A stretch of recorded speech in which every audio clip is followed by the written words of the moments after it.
శ్రీమాత్రే నమః. Welcome to my channel. అందరూ బాగున్నారా? అందరికీ ముందుగా కార్తీక పౌర్ణమి శుభాకాంక్షలు. కార్తీక శుద్ధ ద్వాదశిని క్షీరాబ్ది ద్వాదశి లేదా చిలుక ద్వాదశి అంటాం.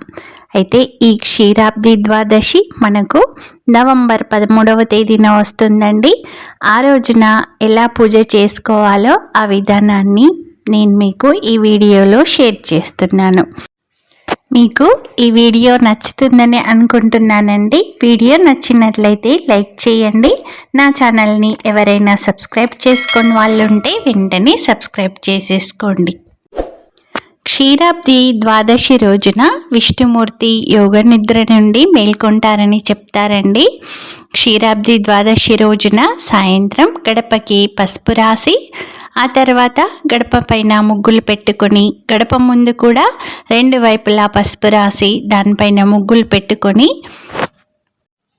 వాటిపైన మట్టి ప్రమిదలను ఉంచి నువ్వుల నూనెతో 3 వత్తులను ఒక వత్తిగా చేసి దీపారాధన చేయాలి.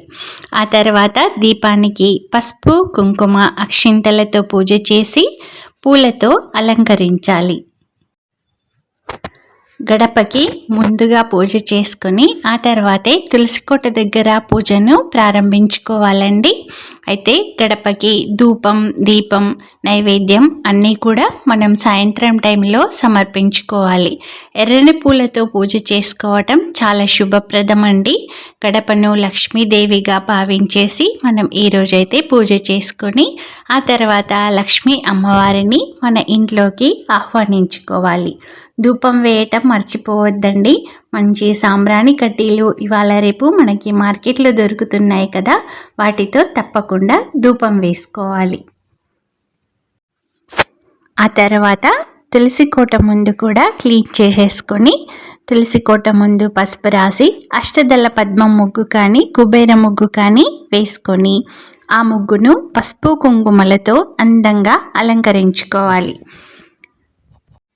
తులసి కోట చుట్టూ కూడా ముగ్గు వేసుకుంటే చాలా మంచిదండి. ఆ తర్వాత తులసి కోటను మీ దగ్గర ఉన్నటువంటి పూలతో అలంకరించేసుకోవాలి. క్షీరాబ్ది ద్వాదశి రోజున పిండి దీపాలు పెట్టడం చాలా అంటే చాలా మంచిదండి. ఈరోజు అంటే క్షీరాబ్ది ద్వాదశి రోజున 12 పిండి దీపాలు తప్పకుండా వెలిగించాలి. శుభ్రమైనటువంటి బియ్య పిండిలో కొద్దిగా బెల్లం, పసుపు, యాలకుల పొడి వేసి ముద్దగా చేసుకొని ఇలా దీపాల్లా ప్రిపేర్ చేసేసుకొని ఆ తర్వాత దాంట్లో వత్తులు వేసి ఆవు నెయ్యితో దీపారాధన చేయటం వలన చాలా అంటే చాలా మంచి జరుగుతుందండి. ఈరోజు తప్పకుండా కూడా 12 దీపాలు అయితే వెలిగించాలి. అంతకన్నా ఎక్కువ కూడా మీరు వెలిగించుకోవచ్చు. 12 దీపాలు మాత్రం తప్పకుండా వెలిగించాలండి. ఆ తర్వాత ఉసిరికాయ దీపారాధన అనేది చేసుకోవాలి. అలాగే మనం తులసి కోటలో చిన్న ఉసిరి కొమ్మను కూడా ఈరోజు తప్పకుండా ఉంచాలండి. తులసమ్మ వారితో పాటు ఉసిరి కొమ్మ కూడా ఈరోజు తప్పకుండా పూజ చేసుకోవాలి. ఉసిరి దీపాలు 5 దీపాలు కంపల్సరీగా వెలిగించాలండి. మీరు అంతకన్నా ఎక్కువ వెలిగించాలనుకుంటే కూడా పర్లేదు.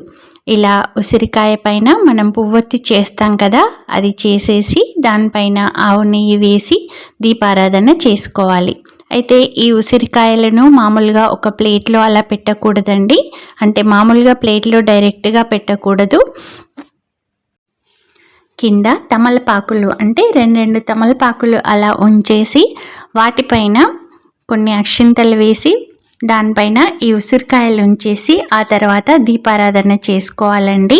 అయితే ఈ ఉసిరి దీపాలకు కూడా మనం ప్రత్యేకంగా పూజ చేయాల్సి ఉంటుంది. వీటికి కూడా గంధం, పసుపు, కుంకుమ, అక్షింతలు అవి సమర్పించుకొని పూలతో పూజించుకోవాలండి.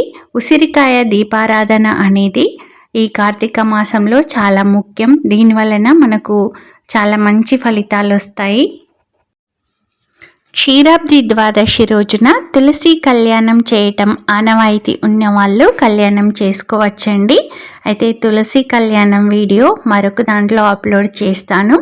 ఆనవాయితీ లేనివారు మాత్రం తులసమ్మను పూజతో అలంకరించుకొని నేను ఈ వీడియోలో ముందు చెప్పినట్టుగా అవన్నీ ప్రాసెస్ చేసేసుకొని ఆ తర్వాత తులసి అమ్మవారిని భక్తి శ్రద్ధలతో పూజించుకోవాలి. తులసి అమ్మవారికి పూలదండ సమర్పించి ఆ తర్వాత మనం పత్తితో చేసిన వస్త్రాన్ని తప్పకుండా సమర్పించుకోవాలండి. ఆ తర్వాత తులసమ్మకు క్షీరాబ్ది ద్వాదశి రోజున తప్పకుండా పాలు సమర్పించుకోవాలి. అంటే మనం తులసి కోటకి నీళ్లు పోస్తాం కదా, ఈరోజు తప్పకుండా పాలైతే సమర్పించుకోవాలండి. ఆ తర్వాత హారతి కర్పూరం వెలిగించి హారతి ఇచ్చుకున్న తర్వాత ఏదైనా నైవేద్యాన్ని సమర్పించుకోవాలి. ఈ కార్తీక మాసం అంతా కూడా దామోదర అష్టకాన్ని తప్పకుండా వినాలండి. నేను ఆ వీడియోను కూడా ముందు అప్లోడ్ చేశాను. ఆ వీడియో లింకును మీకు షేర్ చేస్తాను. తప్పకుండా దామోదర అష్టకాన్ని మీరు వినండి, మీ పిల్లలకు కూడా వినిపించండి. పూజ అనంతరం మీ శక్తి కొలది ముత్తైదువులకు వాయనం ఇవ్వటం చాలా మంచిదండి. తులసమ్మలో లక్ష్మీ అమ్మవారు కొలువై ఉంటారు కనుక ఈ రోజున ఆకుపచ్చ గాజులతో వాయనం ఇవ్వటం చాలా అంటే చాలా శుభప్రదం. ఆ తర్వాత తీర్థప్రసాదాలు తీసుకోవచ్చండి. ఇదండి క్షీరాబ్ది ద్వాదశి రోజున మనం పూజ ఎలా చేసుకోవాలో అనేది విధానం. మీకైతే ఈ వీడియో నచ్చిందని అనుకుంటున్నానండి. మీకు గనక వీడియో నచ్చినట్లయితే లైక్ చేయండి, మీ ఫ్రెండ్స్కి రిలేటివ్స్కి అందరికీ షేర్ చేయండి. నా ఛానల్ని ఎవరైనా సబ్స్క్రైబ్ చేసుకొని వాళ్ళు ఉంటే వెంటనే సబ్స్క్రైబ్ చేసేసుకోండి. మరిన్ని మంచి మంచి వీడియోస్తో నేను మీ ముందుంటాను. Thanks for watching.